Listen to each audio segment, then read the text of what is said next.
Ladies and gentlemen, welcome back to another round Basis Picks. As always, please like and subscribe, share with a friend, a colleague, a relative, an associate, an enemy, any and all in between. It is appreciated. Now, one main card on this weekend, but there is also a card taking place on Wednesday in Japan with a very important fight on it.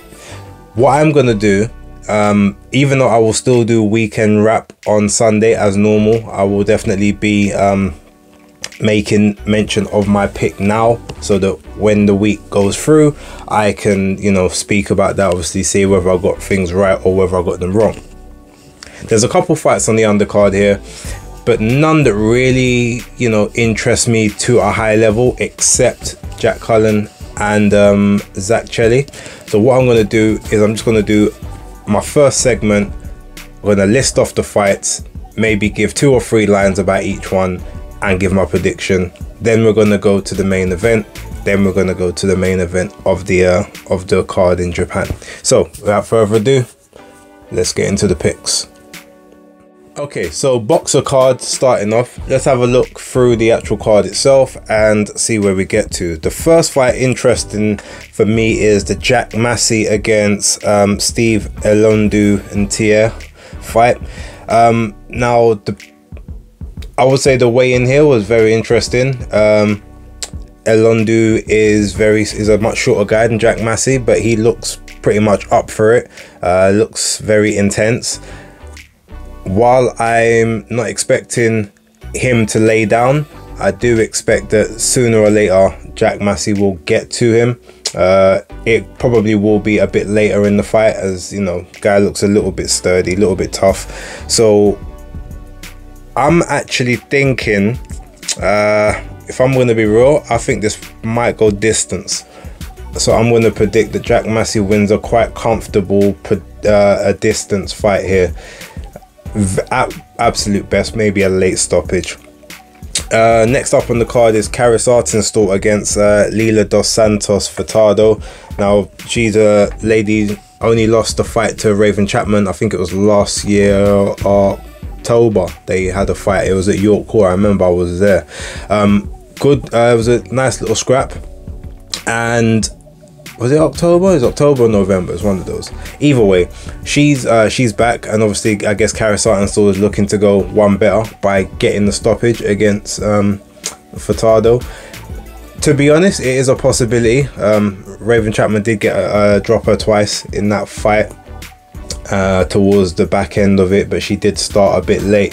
Karis might not start as late, and Karis is also southpaw, which is something probably Lila is not as adept at dealing with. So I am going to predict that Karis Artenstall does manage to get this fight done within the distance. It's a 8-rounder, so I'm going to go round, I'm going to predict round 7. I think she manages to get to her and finally manages to take her out in sort of the 7th round, you know, stepping up and doing the comparisons with Raven. Aaron McKenna against Mickey Ellison. Now this is an interesting fight because Mickey Ellison's taken the fight on a week's notice. The original opponent had Lionel Shidofia pulled out through illness, so Ellison was supposed to fight last week. So even though he's obviously gained a bit of weight from then, he didn't overly blow up, and I think he's a smaller 175 guy to begin with, so I think making the weight for this one wasn't too difficult. He floats between 168 and 175, so I think they made it a bit of a catch weight, so he didn't have to come in bang on the money. I think he came in at about 12 stone 3 for this. Look, I think ultimately McKenna is the guy with the you know, he's the guy with the profile. He's the guy that's moving through the ranks, and he's the one that I'm assuming Sky and Boxer are putting their investment in. Ellison is going to test him. I think he's going to push him, even though it's on a bit of last minute notice, but I do think that McKenna will get enough of this fight to see it through to the end. I don't think there's going to be any stoppages. I do think it goes the distance, but I do think Aaron McKenna takes it. Mark Jeffers versus Jermaine Brown.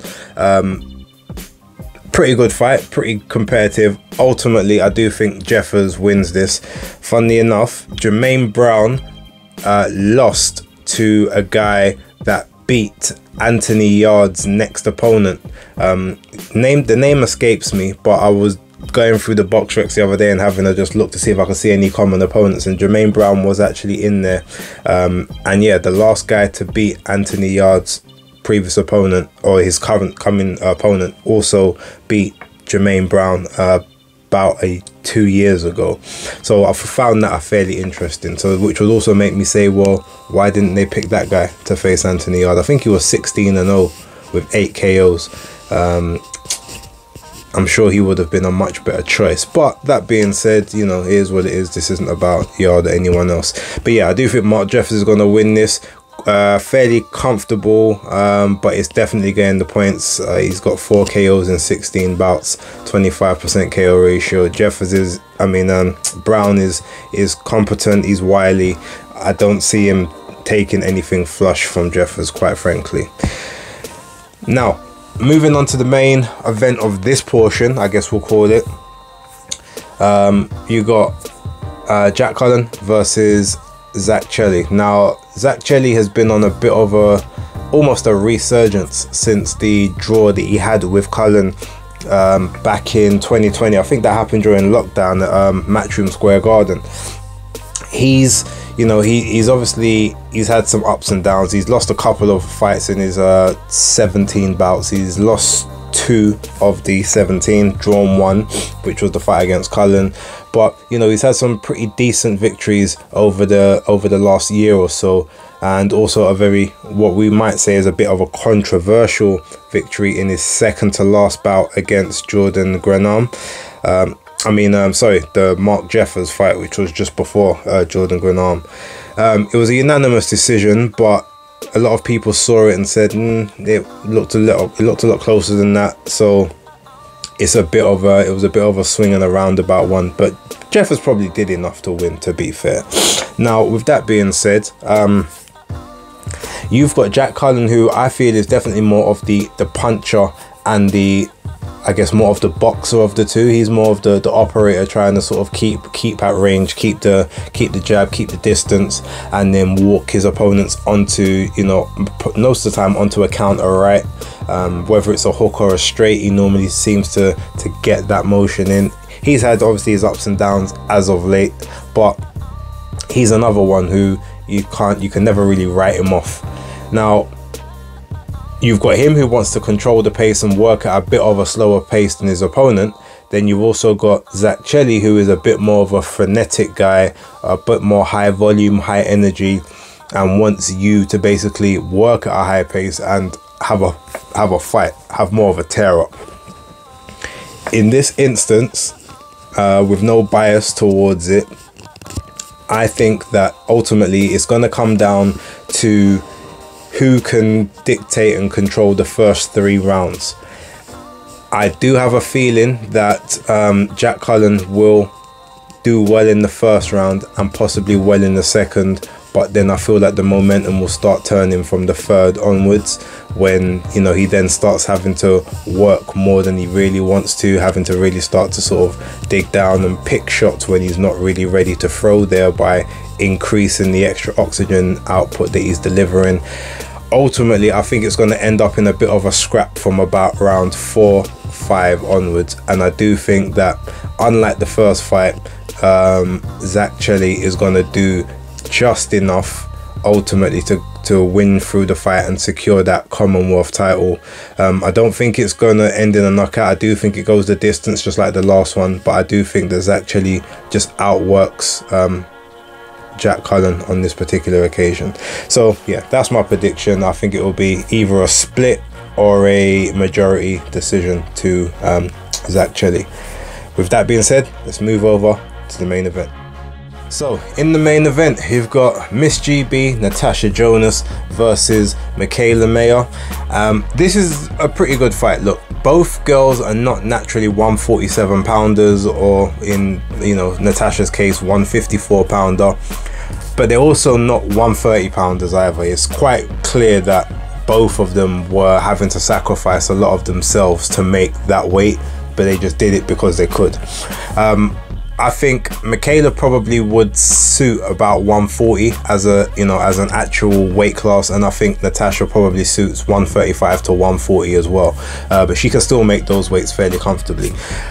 Even though a lot of time in the face-off you see there looks like there's quite a big height differential between the two of them, it's not actually that much.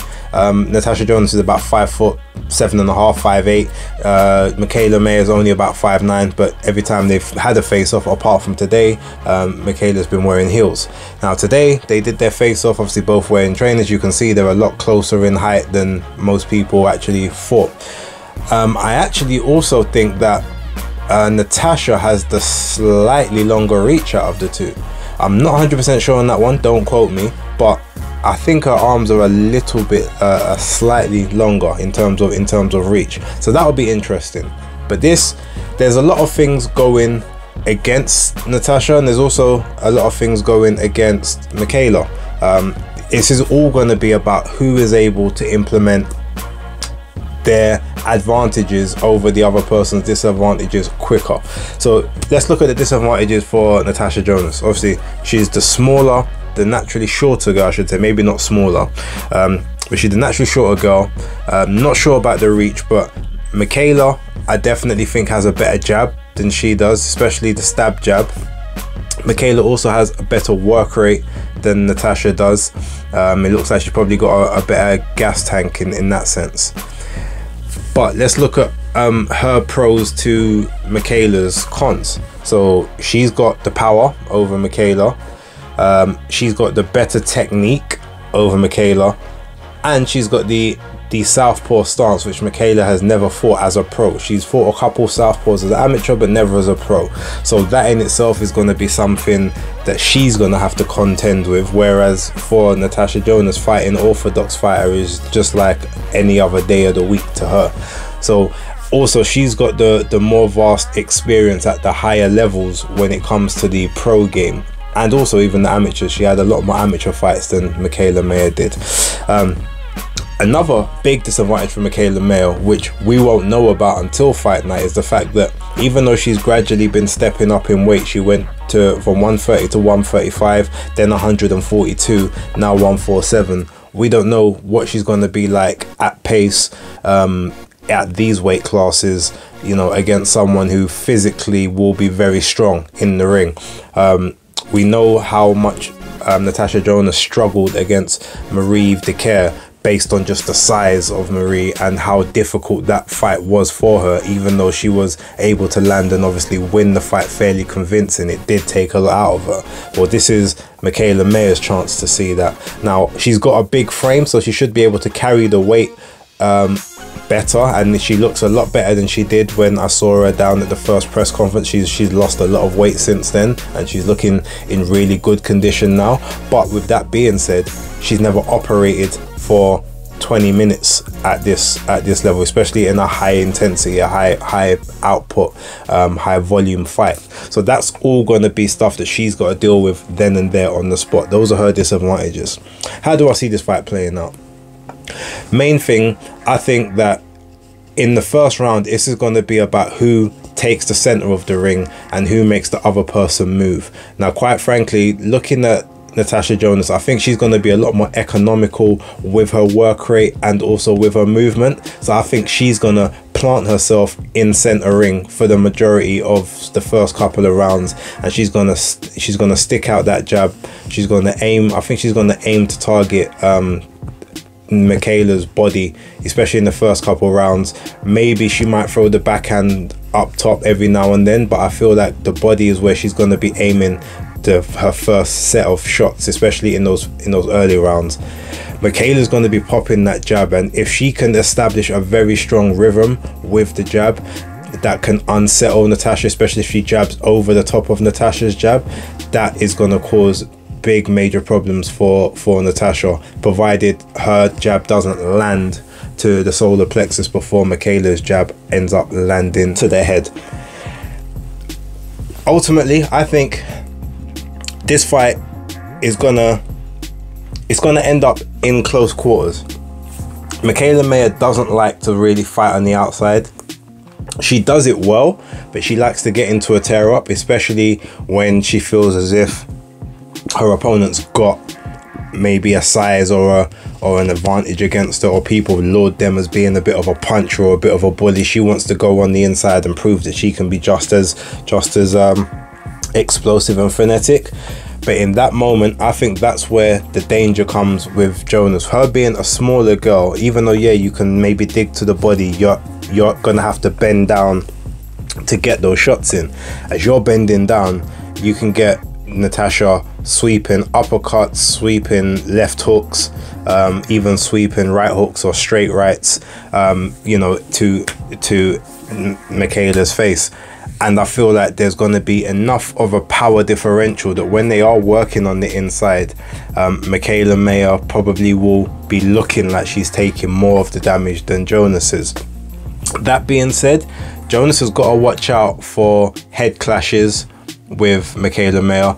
In the Maiva Hamadouche fight, Michaela Mayer did lead with her head quite a few times. There was a few butts that looked rather intentional for how she was digging into the inside range. So that's something that I feel like Natasha's going to have to watch out for. And it's going to be highly competitive. It's going to be highly volatile. But I think when it's all said and done, I think the punch selection and I guess the overall quality of the work in the ring is going to favor Natasha Jonas, and I can see her getting this fight very, very closely in like a split decision win. I'm predicting a split decision win for Natasha Jonas on the cards. I think she might even rock Michaela 1 or 2 times, but Michaela is tough and she is sturdy.